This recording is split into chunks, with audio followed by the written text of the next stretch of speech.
Você, tudo bem, irmãos? Paz do Senhor, professores, alunos da escola bíblica, dominical. Deus abençoe a sua vida.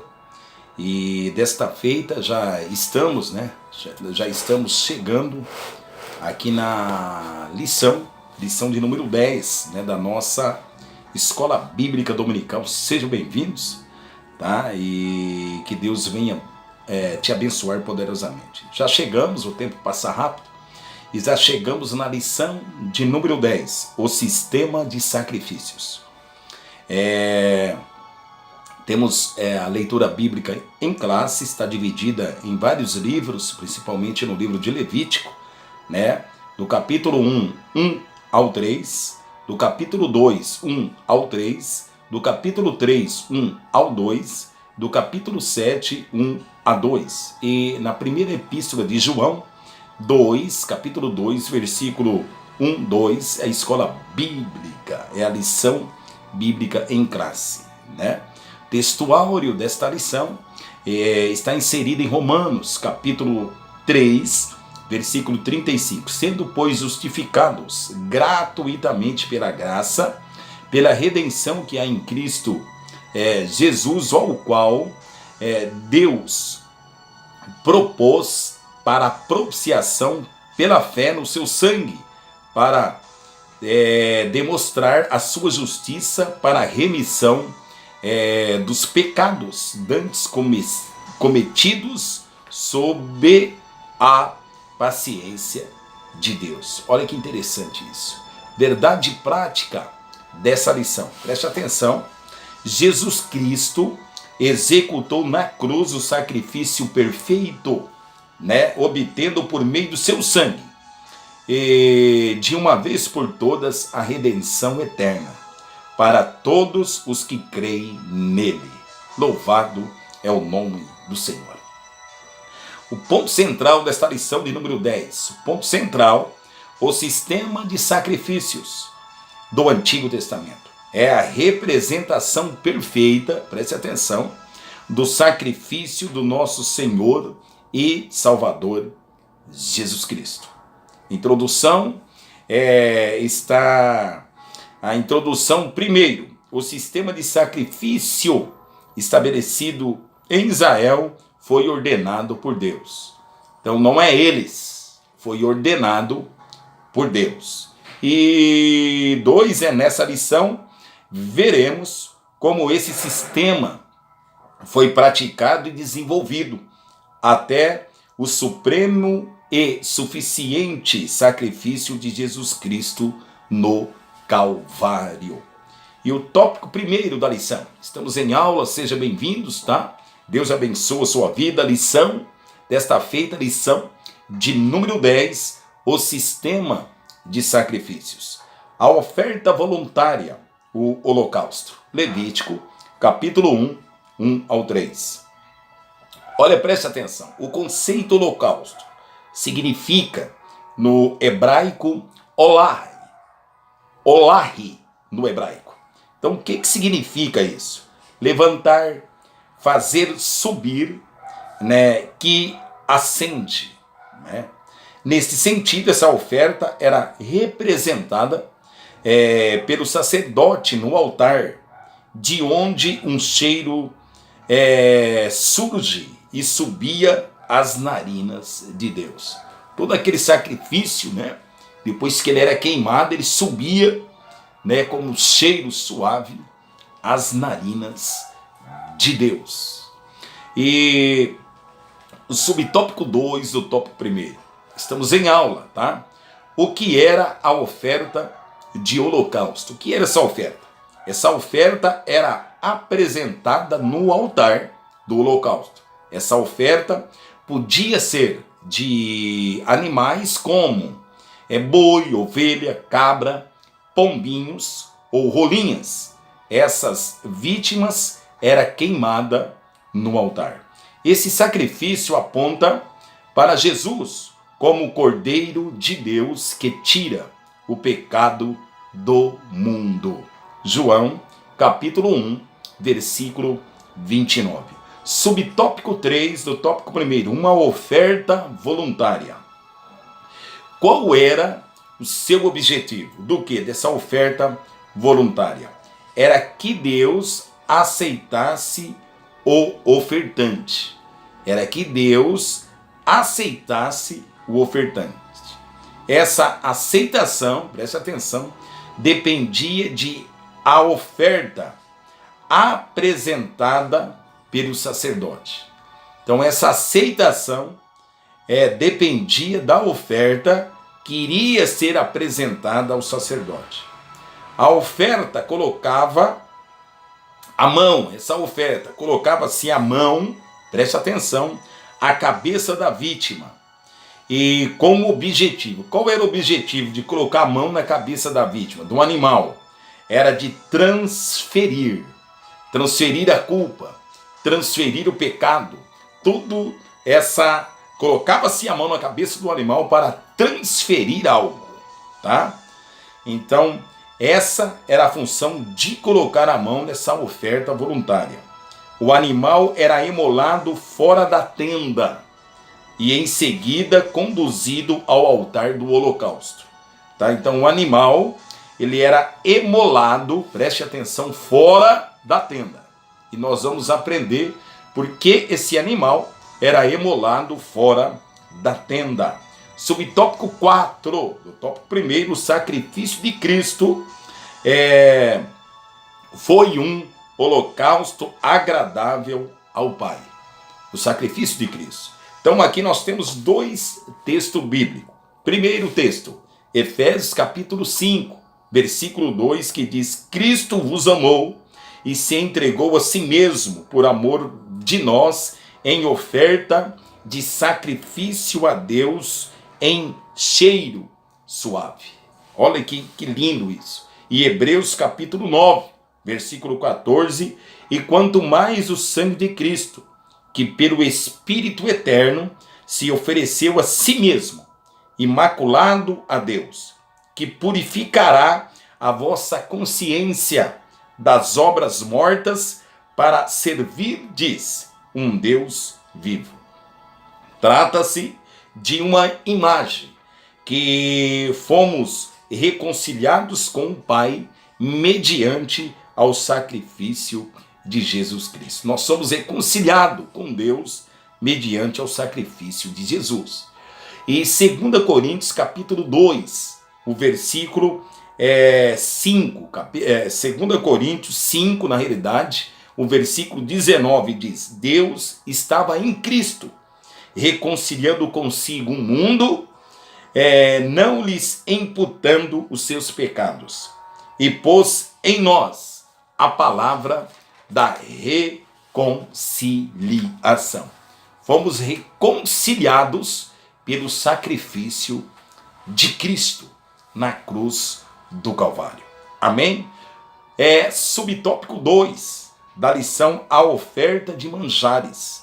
Levítico capítulo 2, versículo 1 ao 3. Primeiro, o que significa o significado dessa oferta de manjares? Presta atenção.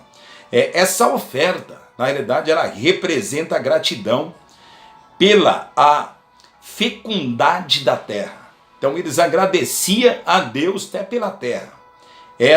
E essa oferta era do quê? De cereais comestíveis.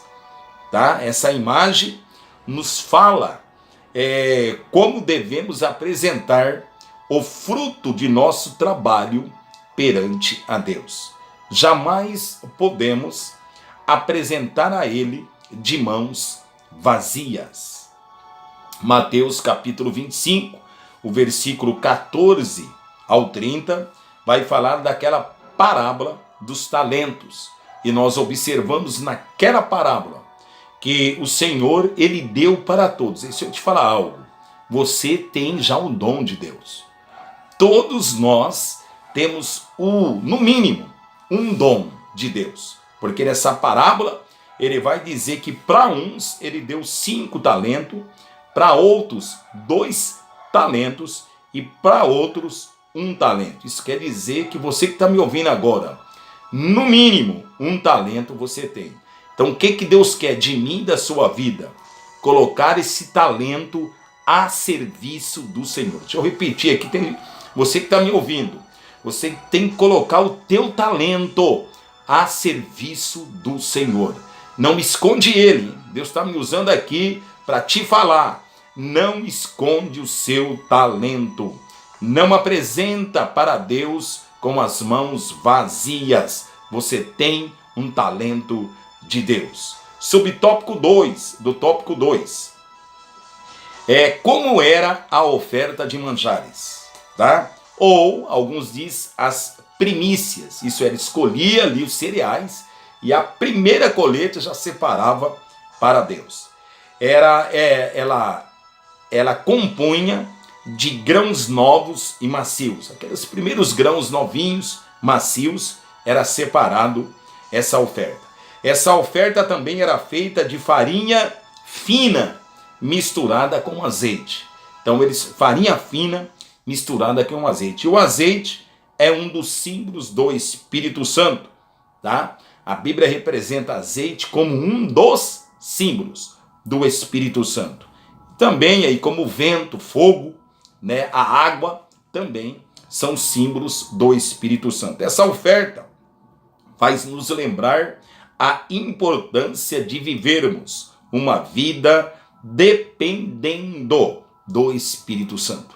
Então nós dependemos do Espírito Santo, tá? Que compõe essa oferta do trigo moído misturado com azeite. Você precisa do azeite, eu preciso do azeite. Quando, pastor?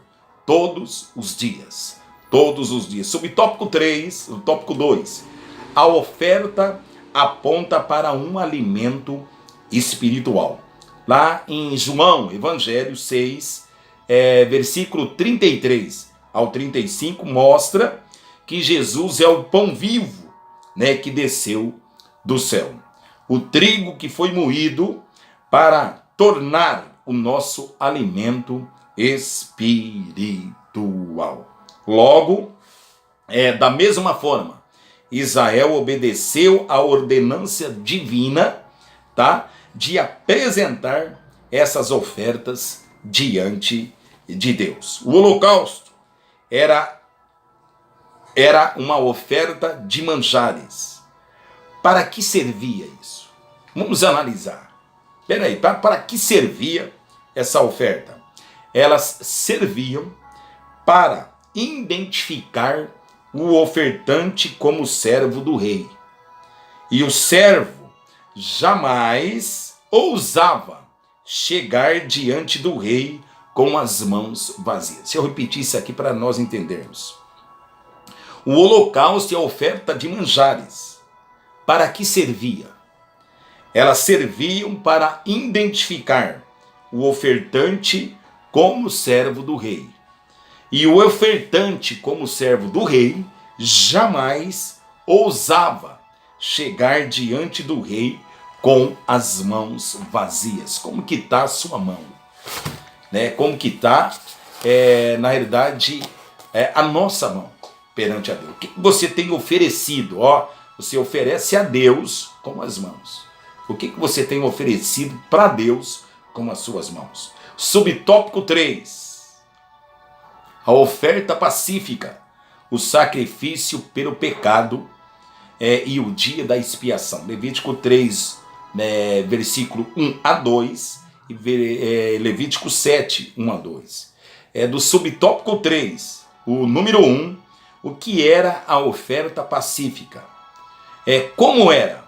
O ofertante emolava o animal, separando o sangue, a gordura e os pedaços especiais. Olha, essa oferta era diferente.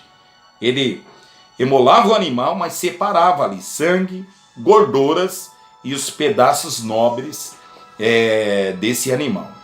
O sacerdote espargia o sangue no altar pela vida do pecador. Essa oferta era desse jeito. Ele pegava o sangue, o sacerdote espargia no altar pela vida do pecador. E os miúdos, né, que era separado, eram queimados. Em terceiro lugar, a carne nobre dessa oferta era comida, tanto pelo sacerdote como pela família do ofertante. Então essa era uma oferta pacífica. Essa oferta significa um presente oferecido a Deus. Deixa eu repetir. Essa oferta significa um presente oferecido a Deus. Denotava a comunhão e a fidelidade do ofertante ao Pai. Isso demonstrava isso, a comunhão, tá? A alegria. Na realidade, que nós analisamos aqui, que o povo judeu daquele tempo, eles tinham alegria em ofertar a obra do Senhor. Tem alegria nessas situações de oferta e Deus vai transformar poderosamente a sua vida. Do tópico 3, o subtópico 2, a simbologia da oferta pacífica. Simbologia. Essa oferta aponta para a nossa reconciliação com o Pai. Essa oferta aponta para a nossa reconciliação com o Pai através de Jesus Cristo, tá? Isaías 9:6, porque um menino nos nasceu, e um filho se nos deu, e o principado está sobre os seus ombros, e o seu nome será Maravilhoso, Conselheiro, Deus Forte, Pai da Eternidade e Príncipe da Paz. Isso demonstra que o Senhor foi a oferta pacífica para reconciliar-nos perante ao Pai. Do tópico 3, subtópico 3, né? Estamos já indo aí para os minutos finais desta lição. O que era a oferta pelo pecado? Era diferente das demais ofertas. Era diferente. Essa oferta era obrigatória, tá bom? Esta oferta pelo pecado não era de gratidão. É outra oferta essa. Essa oferta, ela era obrigatória. Ela identificava a natureza pecaminosa do homem, tá? O animal era imolado fora do acampamento, já vimos isso, e aponta para Jesus. Pastor, como que aponta para Jesus um animal que era morto fora ali do arraial? Aponta para Jesus porque Jesus não foi crucificado dentro da cidade de Jerusalém. Jesus foi levado fora da cidade e lá sim ele foi crucificado. E Pedro, ele vai falar sobre isso lá em 1 Pedro, capítulo 2, versículo 24. Pedro vai lembrar o que está escrito em Isaías, capítulo 53, versículo 4 e 5. Mas olha o que Pedro diz: levando ele mesmo em seu corpo nossos pecados sobre o madeiro, para que mortos para os pecados pudéssemos viver para a justiça, e pelas suas feridas fostes sarados. Pelas feridas de Jesus, eu e você, nós já somos sarados. Bendito é o nome do Senhor. Do tópico 3, o subtópico 4, estamos já inclinando aí para finalizarmos. O grande dia da expiação, Levítico 16. Era o mais importante dia para a nação. O mais importante dia para a nação. Hoje, esse dia é conhecido lá pelo povo judeu como o Dia do Perdão, que o nome judeu significa Yom Kippur, que significa o Dia do Perdão. Por que esse sacrifício era o mais importante? Nesta data, o sumo sacerdote apresentava no Santo dos Santos o sangue. É muito forte isso. A nação inteira esperava esse dia, porque o sumo sacerdote, ele ia entrar no lugar santo dos santos, e ali ele ia aspergir o sangue. Então, era o dia mais importante. Todas as famílias, todas, tinham que apresentar o sacrifício para o sacerdote. todas, tá? Nesta data, o sumo sacerdote, ele apresentava o sangue no Santo dos Santos. Primeiro, um novilho por ele, né? Levítico 16:6, o sumo sacerdote tinha que emolar primeiro um novilho por ele e pela sua família. Posteriormente, ele tinha que emolar um bode pelo povo. Levítico 16 e o versículo 7. Ele entrava ali no Santo dos Santos e aspergia o sangue sobre o propiciatório, sobre a arca. Ele entrava ali no lugar Santo dos Santos e aspergia esse sangue sobre o propiciatório. Esse rito era o mais importante pelo o pecado da nação. Você imagina aqui entre nós, irmãos, como que não tinha que estar o sumo sacerdote, a santidade, não somente dele, mas ele ia ali, a importância dele apresentar esse sacrifício perante a Deus. E hoje nós temos o nosso Jesus como o caminho, a verdade e a vida. Esse sacrifício aponta para o Calvário, né? Vamos analisar isso. Que foi o grande e único sacrifício. O Calvário foi o grande e único sacrifício de Jesus. E João, capítulo 19, versículo 30, está escrito: estás consumado. Vamos concluir essa lição. Nesta lição vimos como era complexo a apresentação das ofertas. Nós temos que chegar a essa conclusão. Era complexo. E o principal, pelo sumo sacerdote, isso quer dizer a principal oferta que nós analisamos aqui, era a que o sumo sacerdote, uma vez por ano, entrava no Santo dos Santos, né? E Jesus Cristo ofereceu um único sacrifício no Calvário. Todo ano o sumo sacerdote tinha que entrar lá. E Jesus veio e ele ofereceu um único sacrifício pela humanidade, lá na cruz do Calvário, que foi o suficiente para pagar os pecados meu, os pecados seu e os pecados da humanidade. Valorizamos a graça de Deus e alegramos no Espírito Santo por este presente. Que presente que é? A salvação. Deus abençoe a sua vida, muito obrigado. Legal, vamos repassar, vamos evangelizar, repassando a lição. E eu espero que o Espírito Santo te ensinou, me ensinou e vai continuar nos ensinando. Deus abençoe. Até o próximo comentário, tá? Lição 11. Até lá. Tchau.